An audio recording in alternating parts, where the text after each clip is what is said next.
మనిషికి ఒక కూర అంటే కష్టం. ఈ రెండు కాంబినేషన్ తో మంచి కర్రీ చేయను. బర్బాటి చిక్కుడు ఆలుగడ్డలతో చేసే ఫ్రై చాలా రుచికరంగా ఉంటుందండి.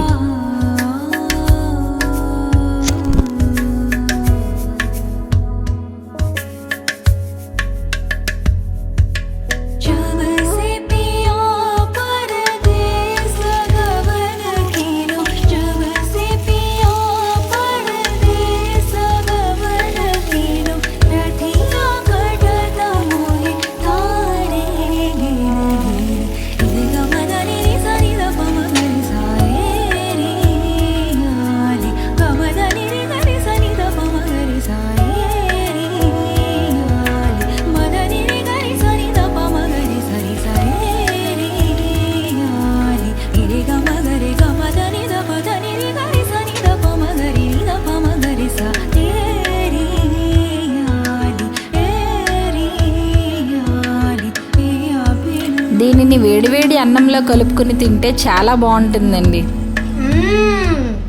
సూపర్ కాంబినేషన్ అమ్మా. ఈ ఫ్రై సాంబార్ అండ్ పులుసులకి బెస్ట్ కాంబినేషన్ అండి.